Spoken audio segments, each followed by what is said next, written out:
or physiologically. Physiologically. Oh yeah, they will do. Sure if they're being.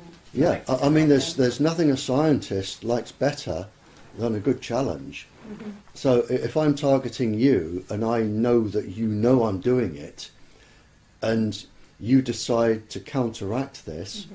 I'm going to. And this is like a crossword puzzle to me. This is now it's a game. Get down and dirty. It's a game, and I'm going to think, okay, let's see how clever you really are, and I'm going to do this. And if you, I'll say, well, okay, let's see if you can get out of this one. And it's a game. And these people, they are above the law. They have no morals. They're arrogant.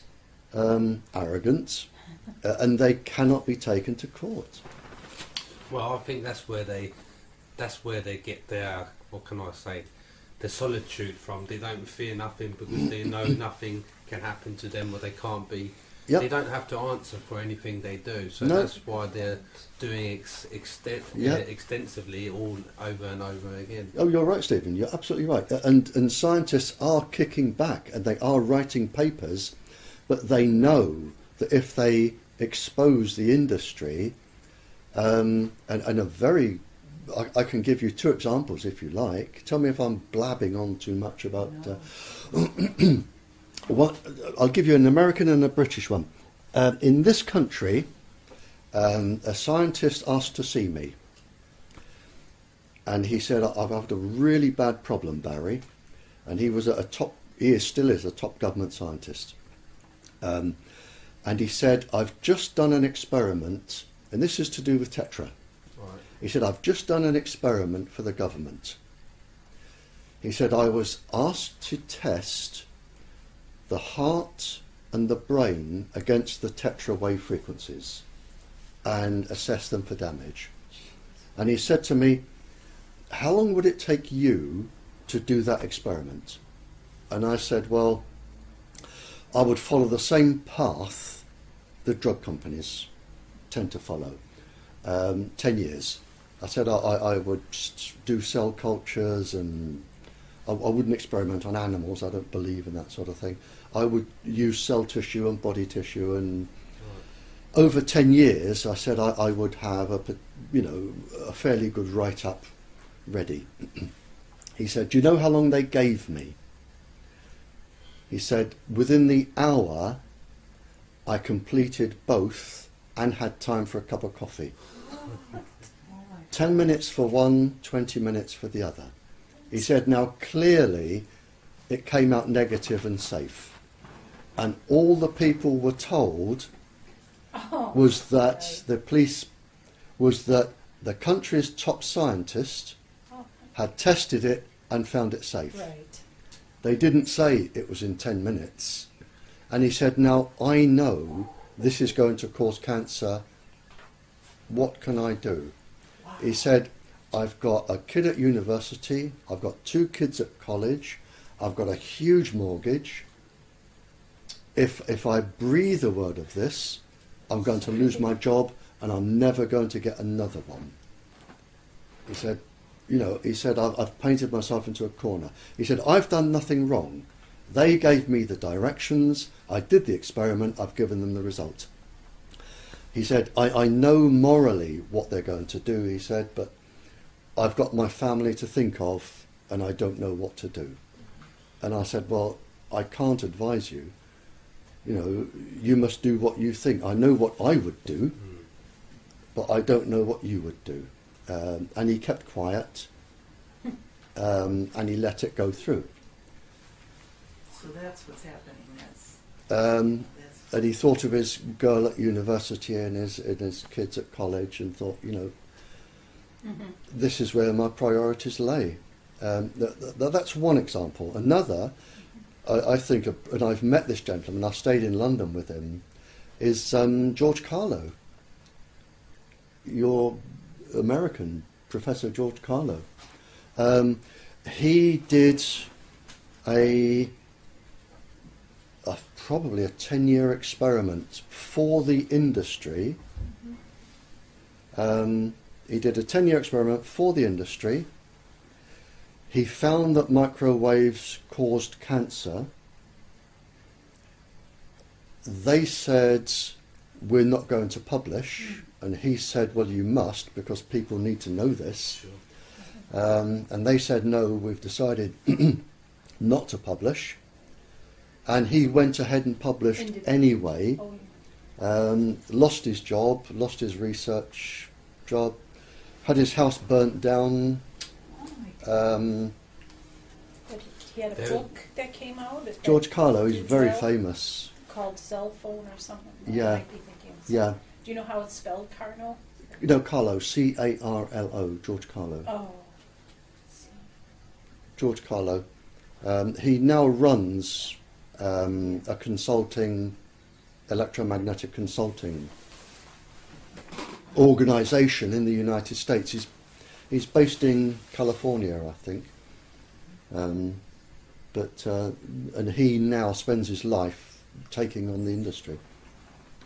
So if young people are going to go into science, they should maybe avoid having children, because the children, your children, you want to provide for them financially, and then they're more likely to keep quiet. Yeah, but I mean, it just gives an example of what the industry is capable of doing.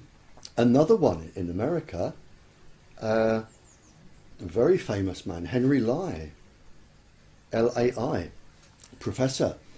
University of Washington, ran the whole university research department. He was advised not to talk, he did, and overnight he lost his University of Washington research department. Overnight. Well, I suppose this is why people fear so much as well, to stand forward and tell people what's happening. Yeah, if you say anything, you're out of a job. Yeah. Anything. And labelled crazy. And labelled crazy, yep. I still don't understand, or maybe want to get your opinion of why are we being singled out? Is it because we're fighting back? Is it a game now to these people? Because it's become almost torture. Both. If you go against the industry, they will target you. I know people who are TIs and they've never done really anything. They're very quiet. Yeah, that's the first half. Okay. If you go against the industry, the chances are they will target you anyway. But if you're going to run an experiment, like the 500,000 people, if you're going to run an experiment on human beings, you can't have them know. They've got to be totally unaware that you want to use them. So what they would do is they'll say, well, we'll have so many 100,000 young fit men or women, which are the army or the police. Then we'll have some psychiatric patients and some ordinary housewives and some teenagers, and we want some that are taking drugs to see what the effect is with drugs, and we'll have some that do this and some that work and some that don't, and we'll have a few alcoholics, and it's their base. I suppose it's to get a broad spectrum, as many people as possible from all different places in society. Oh yeah. You've got to. And so those that become aware are more heavily targeted. Those that start speaking out. If you start upsetting them, they will certainly target you somehow. It may be tapping your phone. It may be telling your boss that if you don't stop, you'll lose your job. It may be visiting your children on the way home from school and say, you tell mummy that nice man from the communications industry says hello, which I've known happen. It may be they will follow you, they will let you know, just to stop you going after them. Yeah, I feel that maybe there was someone working covertly who let some of us know, because I really don't think I'm that smart, and I just started sensing things, figuring out things, and I don't know if that person put some sort of algorithms tweaked in to HARP or whatever they're shooting out to let us know and do us a favor on the one hand, because otherwise my life would spiral out of Yeah. more and more, I would have more and more personal problems with this stuff affecting me. Yeah. So, But they will also target your computers. You will have computer problems. They have the ability to download everything in your computer, which is one of the reasons I don't have one. If you have a computer, they can download every single thing, even the things encrypted, like your bank statements and your personal. They can download the whole lot, read it. They can change it if they wish, and they can put it back, and they can put it back with anything they want.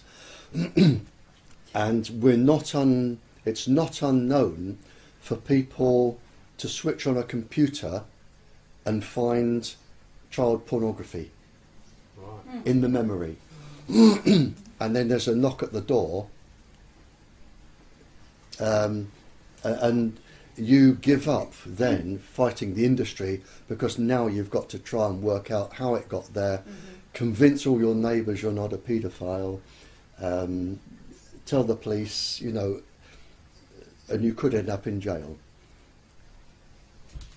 Right. So do they need to get on your computer, as you said? They don't need to connect. They don't need to do that manually, obviously. No. Do they need to turn on your Wi-Fi, or can they do that from a remote? They can do it from a remote, They can turn your Wi-Fi on from a remote. but they can get you anywhere they like with a Right. computer. Okay. I mean, even if you've accidentally answered an email or one of these things and it's a sex site, and even if you've cancelled it, it's still there. It's in the memory, it's in the hard drive. And all they've got to do is knock at your door and say, "Excuse me, Mr. Stephen, you've got pornography on your computer." And you say, "Yes, but I deleted it." And they say, but it's your computer, and you've got, it's like having stolen goods in your house. Well, you're being implemented. And it's on the newspapers, dunk, dunk, dunk, Yeah. and your reputation's finished. Oh, that's classic character assassination. Yeah. These steps that I've gradually found out. Mm. This is what they do straight away. They label you as crazy, label you as a murderer, or terrorist, or Yeah, paedophile, absolutely. as you said, and sometimes label all things together. Yeah. So one thing doesn't work out for them, they've got so many other things to fall back on that your character and your friends and your family is going to be lost until you can actually prove these things are going on. And people that may think something's wrong here, we've known him for years, he's not like that. But they are either intimidated or being bought off. And this is what I found personally. Oh, absolutely. I mean, we've had, when I was invited to speak to the Welsh Parliament. I've addressed several parliaments. When I was invited to address the Welsh Parliament, and it's on the internet, addressed to Welsh Assembly, I think the first thing I did was pay tribute to 5 or 6 very skilled research scientists who all very suddenly committed suicide. Right. supposedly commit suicide. Yeah. One of them the day before his honeymoon. Oh, please. These were what type of scientists? Well, doing the work that I'm doing Yeah. In the last... in the last few years. Mm. Oh, they certainly give you the idea to commit suicide as Oh yeah. well. As I say, George Carlo had his house burnt down. Henry Lai lost his job. I'm trying to think of the chap in Sweden. What's his name? Johansson. Ollie Johansson. Ollie Johansson, Professor Johansson, Ollie Johansson of the Karolinska Institute, Stockholm, in Sweden. He sent a message out just last week to say his computer is being interfered with, and he's being targeted, and no mail is safe. that's the story of most of us. Yeah. It goes in stages. Yeah. And then we become